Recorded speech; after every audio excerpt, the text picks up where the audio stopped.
Okay, today, welcome to Linda's Learning Corner. I lost my glasses are in the car because I do driving, but so I thought I'd use these, but they're not really that good. Okay, welcome to Linda's Learning Corner. Today we're going to talk about something that's very near and dear to my heart, and that's the Teenage Mutant Ninja Turtles. So there are a few things you need to know about the Turtles. Is they were created by Kevin Eastman and Peter Laird. That's off the top of my head because my dumb broken brain knows that. They're four boys.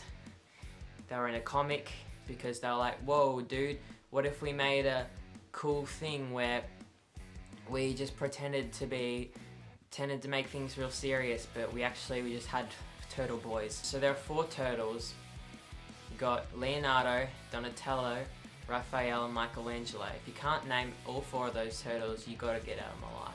What's important to note about the original Eastman Laird run of the Ninja Turtles is that they all wore the same red masks, which I don't know why they did, but they just did.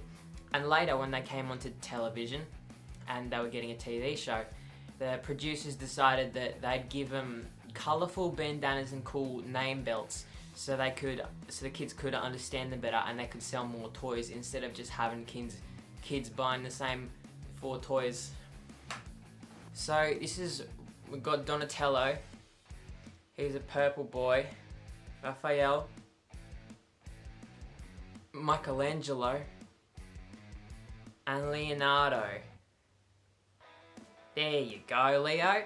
He's the leader of the boys. Okay, let me talk to you about some of their distinctive personality traits. Leonardo is the leader, obviously. And so it's important to note that he's got a lot of leadership skills, like you might have had in Year 6 when you were a school captain. But, except he uses his leadership skills to fight Japanese people. But it's okay because their dad is Japanese, so they are allowed to punch them. Mikey's the fun one. He likes pizza and partying, and he's like, whoa, dude! Donatello's really smart. He makes machines, and there's a turtle blimp that he makes, and also he makes a truck that it can go in streets and drive that has weapons and stuff, so it can fight the bad ninjas. Have I talked about Raphael? Raphael's really angry and he's a loner of the group and he reckons he should be the leader. But we all know Leonardo's supposed to be the leader because he was born to do that. That was what he was born to do.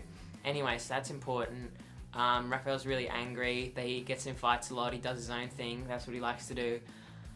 So Splinter was a rat who was owned by this guy called Hamato Yoshi, who's really good at ninja skills. And then he had this girl who he really loved, and then this guy called Oroku Saki came in and he killed Hamato Yoshi. Why that's important is because so Splinter was the rat pet, and then eventually made his way to America, found mutation, got mutated into a rat boy, and became the dad of the Turtles, who he also found in the same mutagen. So what's really important is the Turtles have a lot of distinctive villains. Their main distinctive villain's name is Shredder. And Shredder's really important because Shredder is Oroku Saki. Shredder killed the dude's They killed the dude and he burned down his house and tried to get the wife. But it didn't work. So now he's angry and covered in knives. And he comes to Japan, to America, and then he's like, oh boy, you're trying to stop my army of evil ninjas from taking over New York. I'm gonna punch you. The Turtles got named after from a book about Renaissance paintings that the rat boy found in the sewers. And then eventually they, just grew up in the sewers, and Splinter taught them about the art of ninjutsu. So they trained as ninjas and lived in the sewers. And then, yes, that's basically how it works. Alright, so let me tell you about the iterations of the Ninja Turtles. Okay, so They came onto the comics, and everyone was not really popular. They made them into a TV show, which very popular, got good. 1990 rolls around. They're like, what can we do? Let's make a movie. Teenage Mutant Ninja Turtles the movie comes out with animatronics by Jim Henson's Puppet Shop. He did the Muppets, dudes. And he made all the turtles real, and they could speak and they could move their mouths. And it's creepy and it's weird. And a lot of the latex heads from those days they've really degraded over time, so they look really munted now. And then, you know, after the success of that movie, which was very successful, I think it was 1992 that they released Teenage Mutant Ninja Turtles 2: The Secret of the Ooze. Secret of the Ooze is perhaps a better follow-up to the first movie, which is interesting because not many movies get a sequel that's better than the first one, but this one, arguably, yes, better. And it's just really just a good movie, and it's got Vanilla Ice in it, so I'd recommend you specifically look up Ninja Rap on YouTube. And then later, I don't know what year it was, but Ninja Turtles 3 got released, and it was garbage. And nobody talks about it because it was a trash movie made by trash men. In 2003, though, they did reboot the animated series, and that, you know, had a pretty long shelf life. And, you know, spawned off into Teenage Mutant Ninja Turtles, Back to the Sewers, Teenage Mutant Ninja Turtles, Fast Forward. These are all iterations of the same TV show. And it's highly praised for being a very good show and comic accurate and just a good Ninja Turtles adaptation. They made Teenage Mutant Ninja Turtles, which is just, it was a Nickelodeon version of the show. Interesting, good show. And that spawned off into a few different things. And then we got Rise of the Teenage Mutant Ninja Turtles, which is only new, and I haven't seen much about it yet, but it looks interesting. It's important to note that in 2007, they released TMNT, which is a completely computer animated film about the Ninja Turtles, featuring a totally random and different villain. It's interesting, but it's not good.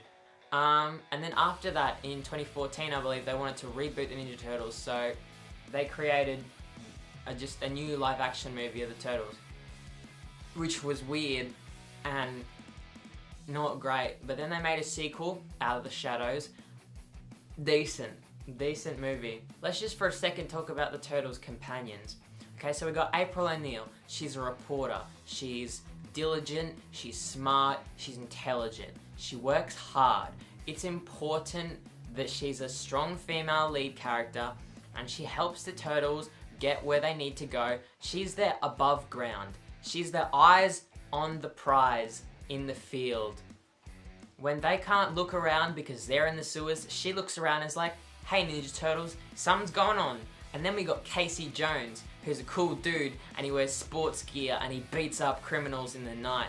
And him and Raphael become real good friends because they both like beating the shit out of people. So as I am a proud owner of the Teenage Mutant Ninja Turtles visual history, I'm actually also have a replication of the original comic book, which was in black and white, and was a lot darker and more gritty than the fun-loving thing that everybody's used to, the Turtles that we're used to. I'm gonna say that's all my time for today. Welcome, thank you for joining Luna's Learning Corner episode 2.